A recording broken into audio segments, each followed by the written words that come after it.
Bueno, me gustan mucho los comentarios, me hacen pensar y creo que vamos como construyendo hilos comunes de análisis.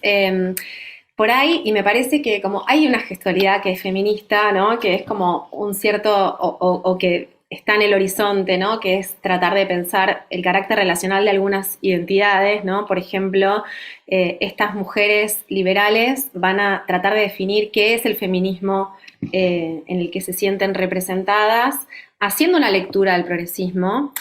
Yo creo que las nuevas derechas, a mí la categoría de backlash no me gusta, no porque no crea que haya una relación, la hay, pero creo que no es meramente reactiva, que se producen sentidos, inclusive voy a poner esta foto que tal vez la vieron un montón de veces, la tapa del libro nuevo de la Nueva Izquierda, bueno, donde la intervención del Che Guevara ya supone una intervención con sentido, ¿no? Obviamente a la luz de las ideas que el propio libro propone.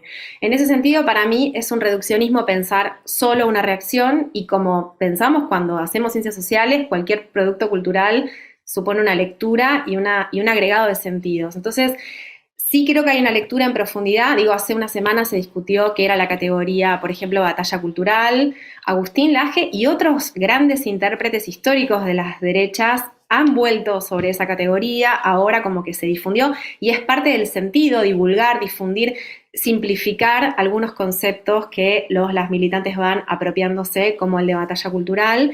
Los libros donde Agustín Laje construye esos sentidos revisitan teoría social, revisitan teoría que aprendemos en ciencias sociales cuando estudiamos y da una vuelta de tuerca para decir otra cosa. Entonces, leer solo una reacción y no ver qué agregados de contenido hay ahí me parece que no es verlo con la profundidad que realmente tiene. Y estas mujeres liberales van a bregar por algo que se llama feminismo en sus propios términos, digamos, yo lo digo en sus propios términos. Justo con Carolina Espataro estamos escribiendo un artículo y nosotras decíamos, bueno, este feminismo liberal, que el liberalismo ya tiene una historia, es un capítulo de la historia de los feminismos, pero entrecomillado en el sentido que es la categoría que ellas usan para nombrarse, es un work in progress, ¿no? Se está fabricando al calor de los hechos, pero hay algunos datos interesantes. Primero, que, por ejemplo, el primer 8M al que van estas mujeres, cuando todavía la Libertad Avanza no ganó ni una elección legislativa, fue en el 2021. Y desde el 2021 a esta parte, esas chicas no abandonaron nunca la intención de ir a la plaza. Y al calor de los hechos políticos lo hicieron de distintas maneras. El del 2021 fueron con carteles que decían libre portación de armas para defendernos solas, ¿no? Poniendo en juego dos sentidos bien importantes para estas mujeres, que es una idea de feminismo asociado a la autonomía. Por ejemplo, el 8M pasado, dentro de la actividad que hicieron dentro de la legislatura, rifaban premios y uno de los premios eran clases de tiro, ¿no?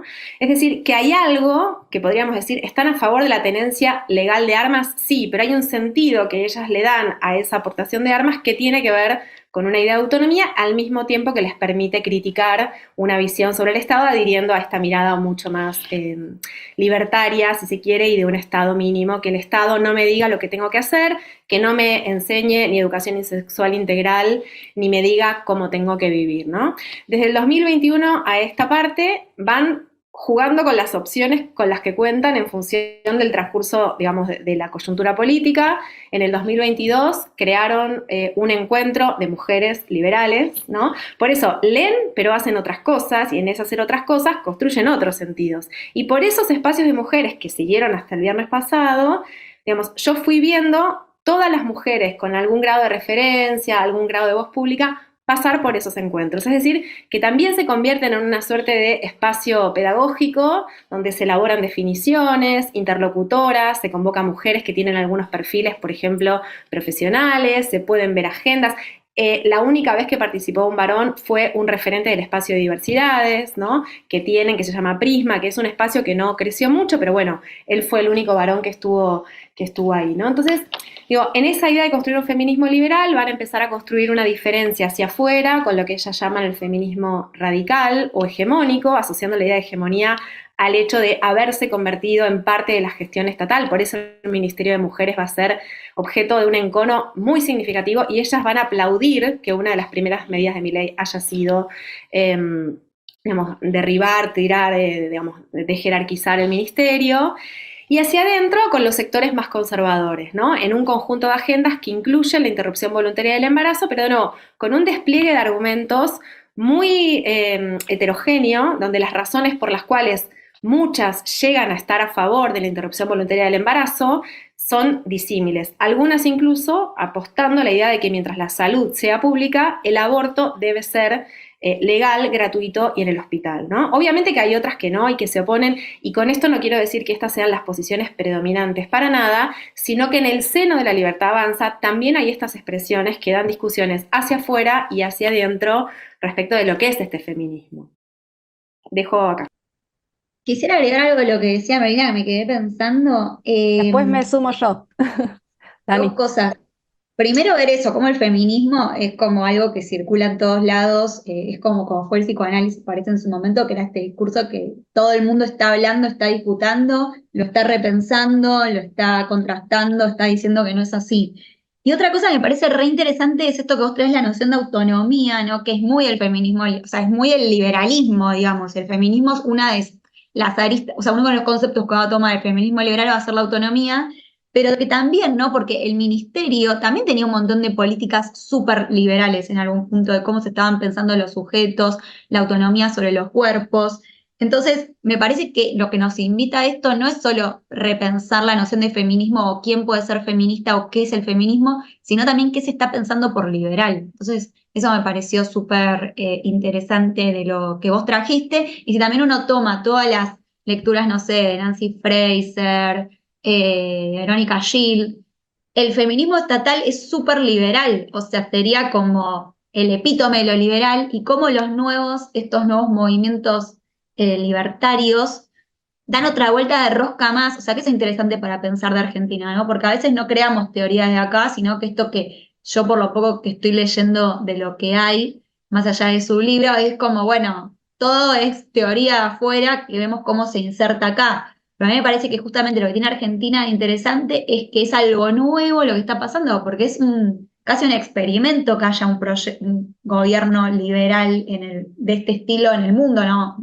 Así con estas características, está a su vez haciendo repensar el feminismo en los límites de lo liberal como crítica hacia el feminismo. Sí, yo quería sumar que me pareció muy interesante, bueno, lo que decías, Merina, y también algo que aparece en la nota que publicaste en LatFem, creo que es, ¿no? Em, y como me acuerdo cuando la leí que había una de las entrevistadas trazaba la genealogía del feminismo, este feminismo libertario, lo llevaba hasta la primera ola feminista, ¿no? Que eso me pareció súper interesante. Bueno, con Daniela trabajamos con una investigadora, Cecilia Macón, que está muy interesada en ver los usos del pasado en estos movimientos de las nuevas derechas. Y bueno, y me pareció también sorprendente este volver al feminismo de la primera ola, que no se suele dar mucho en las feministas más contemporáneas. Y también me sorprende porque, bueno, también hay mucha tradición antiestatista, autonomista, en otros feminismos, ¿no? Más anarquistas, pienso en la segunda ola, ¿no? Como, pero bueno, debe haber algo ahí que no gusta tanto. Pienso, no sé, en estos movimientos de autodefensa, ¿no? Que eso lo trabajamos un montón los feminismos. No es que vamos a pedir siempre que el Estado nos proteja, sino que es algo que es una bandera muy de los feminismos, incluso actuales, incluso los feminismos que dialogan, que quieren tener un espacio en el Estado, bueno, no, es insuficiente, ¿no? Tenemos que pensar en estrategias de autodefensa, en espacios de autocuidado por fuera del Estado, más comunitarios, ¿no? Como, bueno, pero eso no está. Es como, bueno, vamos a Mary Wollstonecraft, más fácil que dialogar con este tipo de feminismo, ¿no? Eh, pero eso, me encantó esa parte de la nota. No sé si puedo agregar algo sobre esto último, Claro, porque sí, sí, sí. Sí, dame. aprovecho también para consultarte sobre la resistencia de estas feministas libertarias a ciertas figuras también demasiado conservadoras de la libertad avanza, ¿no? Que es algo que también aparecía en esa nota. Sí, bueno, una de las cosas que digo, así como antes mencionaba que pienso que mi ley, la libertad avanza, es una expresión partidaria electoral de un proceso político, social y cultural más amplio, me parece que hay algo es una pregunta, y es en qué medida esto va a como solidificar una construcción, una identidad, un sentido de pertenencia común al interior de estas nuevas derechas. Las tensiones que hay son enormes, y no me refiero a la puja político-partidaria, sino en cuanto a cuáles de esos conceptos permiten seguir formando parte de un mismo frente, ¿no? Pero algo que a mí me parece interesante y es cualquier espacio político para trascender tiene que construir una narrativa histórica, tiene que decir de dónde venimos, quiénes somos, dónde nos referenciamos.